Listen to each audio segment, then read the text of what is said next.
seja bem-vinda. Sempre que a gente fala em abuso sexual, muitos pais, muitos homens, tios, irmãos ficam muito temerosos de terem algum comportamento que seja confundido com abuso sexual. Então, vamos descomplicar? Não só os homens ficam muito reticentes, ficam com um pouco de receio de entrar em contato com a criança, como também algumas mulheres com tanto medo, com tanta preocupação em proteger as crianças, ficam desconfiadas à toa.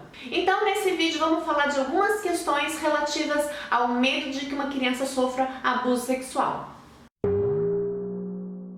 A primeira coisa que eu quero dizer para vocês, que uma criança que não recebe carinho, que não tem toque, não tem abraço, não tem cócegas, não tem alguém pegar ela pela mão, colocar no colo, enfim, uma criança que vive desprovida de carinho físico, de contato físico, é uma criança que fica mais vulnerável a sofrer abuso sexual. Por incrível que pareça, os abusadores têm um radarzinho e eles escolhem essas crianças porque elas são mais fáceis de serem manipuladas. Elas são mais carentes, mais propensas a aceitar qualquer coisa que ele faça com elas. Então esse vídeo é para dizer que pais, padrastos, tios, irmãos mais velhos, eles podem sim dar banho nas crianças, eles podem sim brincar com as crianças. Isso não é uma coisa ruim. Algumas pesquisas revelam que quando o padrasto, por exemplo, tem contato com a criança, cuida da criança desde muito pequenininha, isso diminui o risco dele vê-la como um objeto de gratificação sexual. Agora, quais são os cuidados que você precisa ter? Uma questão que é muito comum é a filha tratar o pai como se fosse um namorado, ou a mãe chamar o filho de meu namorado e ter brincadeiras nesse sentido. É muito importante que haja o carinho, que haja o afeto, mas que sempre seja dito que adultos namoram adultos. Não permitam que a criança os veja como um namorado ou como uma namorada, porque isso facilita muito a atuação de abusadores. Também não é preciso proibir a criança ou castigar a criança se ela disser que tem um namorado ou se ela estiver brincando de namorar.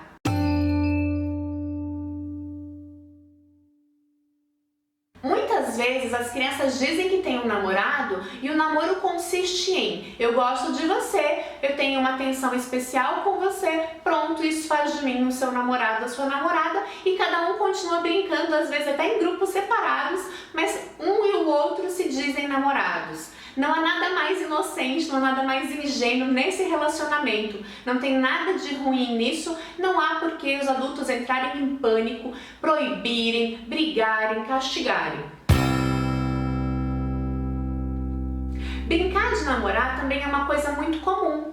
As crianças brincam de imitar tudo que os adultos fazem. Então, se os adultos lavam o carro, elas brincam de lavar o carro. Se os adultos brigam, as crianças brincam de brigar. Se o adulto dá uma aula, a criança brinca de imitar o professor ou a professora.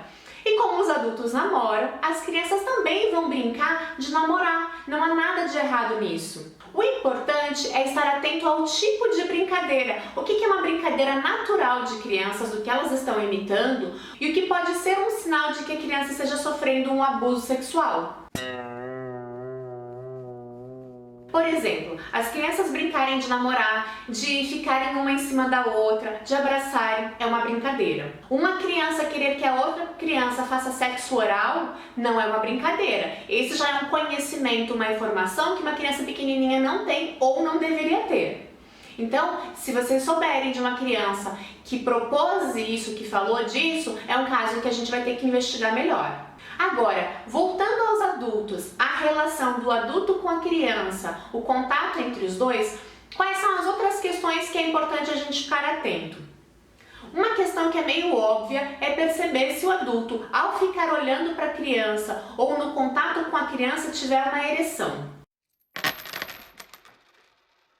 Um homem, quando fica excitado, os sinais são mais evidentes. Se isso acontecer com você com frequência, eu indico que você vá conversar com um profissional, vá conversar com uma psicóloga sobre isso. É muito importante a gente lembrar que alguém que tem uma excitação com criança não necessariamente vai virar um abusador. Já as mulheres não deixam sinais tão claros de excitação. Mas se você é uma mulher e percebe que você está tendo muitas ideias de cunho sexual relativas a crianças e adolescentes, você também deve procurar ajuda.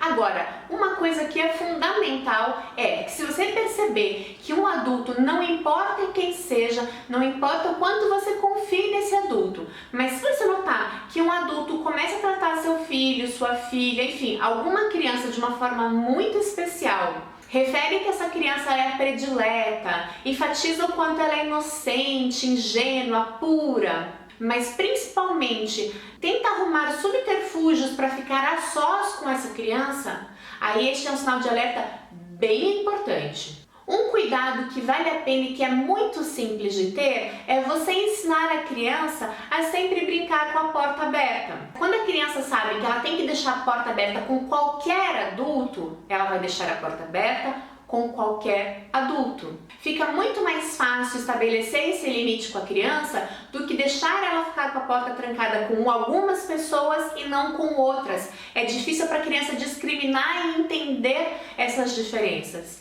Então, mantém-se a regra de deixar a porta aberta com todo mundo. Quando digo todo mundo, eu estou me referindo a crianças mais velhas ou a adultos. Agora, se forem crianças da mesma idade, já não há um perigo. É importante que a família supervisione, mas não é preciso ficar vigiando as crianças. A criança também precisa ter a sua intimidade, a sua privacidade.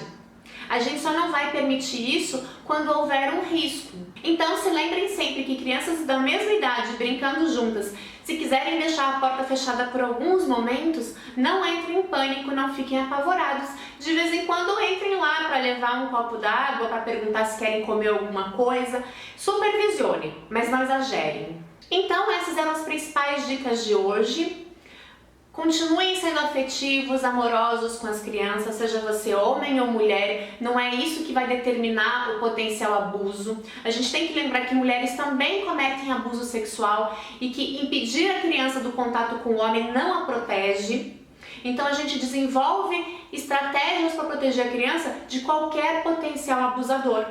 Como a gente não sabe quem é o potencial abusador, a gente estabelece regras, estabelece condutas para todo mundo e ensina para as crianças algumas dicas que podem favorecê-la.